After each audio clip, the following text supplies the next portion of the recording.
my big question for the day is about the Cowboys' identity. Normally, coaches are terrified. Jason Garrett never really wanted to. Coaches don't like to name their identity a lot of times, at least Cowboy coaches. But Mike McCarthy, from day one, after showing Kellen Moore the door, had no hesitation in saying, our identity is defense first, run game, protect the football. Defense is the strength of this team. And yesterday we asked Jerry Jones, based upon Dak's last game, based upon the way Dak has been playing, based upon your run game, based upon your defense, is it time to change the identity? Is it time to flip the script of what Mike McCarthy wants the Dallas Cowboys to be? I already know Bobby's pre-scripted answer. I'm very sure of your answer, but you go first. In terms of what they want the identity to be or what I think the identity should be? Because the identity should be the quarterback. That generally teams, their identity is their quarterback. I don't think Mike McCarthy was having identity discussions with Aaron Rodgers. Well, he's not Dak Prescott. Well, I know that's there again. Therein lies the issue. Like if Mike doesn't trust him, that's a problem.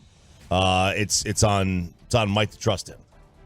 I don't know whether he just had a total lack of faith in the running game against Philly, but in a lot of those fourth down situations, he did put the ball in Dak's hands. There was trust there.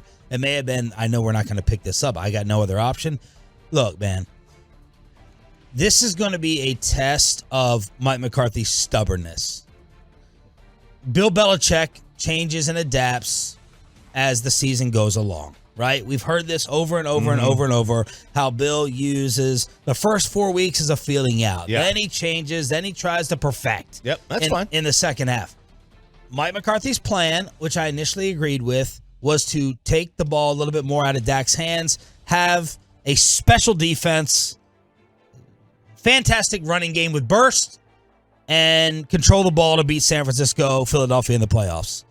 You don't have a special defense. You have no running game. Right. Dak is playing well, so you got to switch. You have to adapt. You have to swallow your pride and say, okay, I'm going to live and die with the quarterback because the other factors of my team are not what I thought that they were going to be. That's my opinion. Let's see if Mike McCarthy does it. I mean, part of it is McCarthy. Honestly, yeah. Let me be clear, so I don't give Bobby full satisfaction. Let me be clear, because I never want to give Bobby full satisfaction. Only half. It's still gonna fail. They're not gonna. They're not going to get past San Francisco or Philadelphia. Well, you might get past Philadelphia. This isn't gonna go to a Super Bowl with Dak being the guy, but it's not gonna work the other way. So you got to switch. You got to change it up. Let's see if McCarthy does it. I think a lot of this, and again, this is something Brian and I talked about last night, and I think that this is something that Choppy had talked about in the first couple weeks of the season that he wanted to see, which is, I think you are seeing, I think it's evident when you watch the tape and you see some of the stuff that's happening. I think there is a little bit of Dak just saying, like, I'm doing XYZ. Like, I'm going to do this. That's what Jerry said. He's like, it's up to 4, up to the quarterback. Yeah, and right now, I think that the more we've talked about, the idea of, well, this tweak or this change here, I think that, like, a lot of the tweaks you've seen lately are just, like, Dak saying, we're doing this, or we're like, I'm going to do this on this play. I'm going to break the pocket on this play. I'm going to lessen my interception I'm going to lessen my interceptions, which he's done. 1 interception over the last 3 weeks. By the way, if you take, obviously you're extrapolating a lot out here, but if you take the last 3 weeks where he's played really well, if you were to extrapolate that out over 17-game season, that's 5,000 passing yards, 45 touchdowns, 6 interceptions. Like, he's playing really well over the last 3 weeks. The problem also here is that he's getting pressured like crazy. The first 5 games of the season, he had been sacked 9 times. The last 3, he's been sacked 14. Yeah. Like, I mean, and that's with him running and escaping pressure and getting rid of the ball. The issue here is if you can get protection, if you can block for him, and he's starting to get into that comfort level with Tolbert and Lamb and some of these other guys, then the passing game can be successful. So there's a Tolo, and I want to go ahead and finally fulfill his request. I want to fully satisfy him. There's a Tolo who keeps You're so giving. asking us to bring up the offensive line coach, and we need to because we focused on Joe Philbin in the past. Yeah. We've talked about Mark Colombo in the past. We've talked about Paul Alexander and Frank Pollock. Yep. We've talked about all of them. We need to talk about this offensive line coach as well because this offensive line is a problem. They're not playing well. Yeah. They're either overrated. By the way, Mike McCarthy said that was the best game he's seen Tyron Smith play since he's been here. That was a wow quote. Highest PFF grade on the team in that game. So we need to means nothing. On the offense. we need to talk about the offensive line coach. Yeah, Tyron Smith was great, by the way, the other day. He looked like 8 years ago, Tyron Smith on Sunday. He was really, really great. And you know what? That's probably a lot of motivation of you're going to sit me down while I've got $1 million per game riding on this thing. Okay. Yeah. Like that's probably part of it. Mike Solari has not done a good job as the offensive line coach so far. That's just the fact. And look, was that a little bit predictable? Is it predictable to say? How do you know? I'm not trying to grill you. How do you know that the offensive line coach isn't doing a good job or it's their play? Because in a lot of instances, especially when you're talking about guys that are returning, the whole idea is cohesion and more time on task and more things like guys coming back. That's naturally at that position. And when unit cohesion is so important, going to, like we talked about a couple weeks ago, Biotis might just be what he is. Where last year he overachieved. He's got some horrific numbers on the year. Zach Martin slipping. Terrence Steele awful. Is that the coach? This is the worst Biotis has played since he's been in Dallas. Like just Baidez. Yeah, Baidez. It's the worst he's played since he's been in Dallas.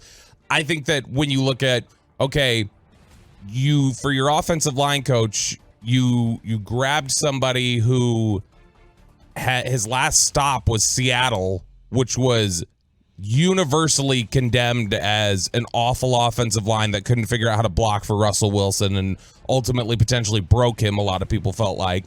He was sitting on the beach the last 2 years. He was out of the NFL when you brought him out of retirement.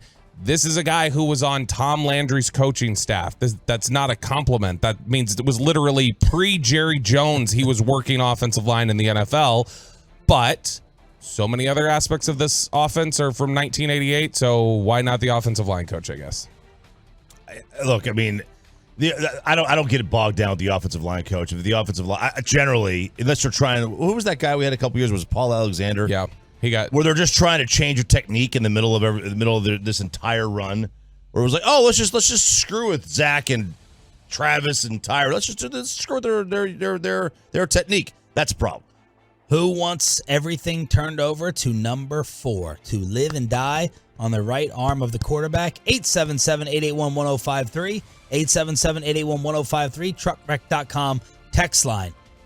By the way, let's do your third down numbers to pour more salt into the wound. So this is teams success of NFL teams in terms of early down rate of moving the sticks before third down versus teams that don't do that but come into third and manageable.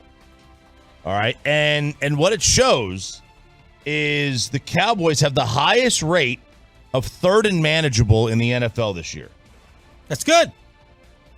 Or is it? Or is it?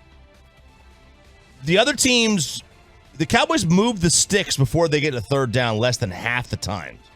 Only 11 teams get first downs before third down at a lesser rate than the Cowboys do. And this is what I was talking about yesterday. I was like, all right, I want to see who you're lumped in with. If you're in the same grouping as bad teams, it's a bad marker on you. These are the teams they're lumped in with that move the sticks before they get to third down at a lesser rate than the Cowboys do. Giants, Steelers, Bucks, Green Bay, Jets, Indy, Titans, Patriots, Houston, Carolina, Cleveland. Oh, my God. That's gross. It's not good. Now, they are trading off getting first downs, early and downs for third and manageable. They're trading it off. These are the teams at the top of the ledger. So these are the teams that move the sticks before you get to third down at the highest rate in the National Football League. Miami, San Fran, Seattle, Buffalo, Kansas City, Cincy, Detroit, Washington, Baltimore, Chargers. Generally pretty good teams, pretty good quarterbacks. Washington has the lowest rate of third. They have the worst third and manageable in the league. But they've traded that off. They've done the opposite of the Cowboys. They're throwing early in downs to get first downs, and their trade-off is, we'll just deal with 3rd and 8. That's their trade-off. So, I don't know. I thought it was a little interesting. Like, they're lumped in with the bad teams, but, they're also working for them because they are still having a pretty good offense.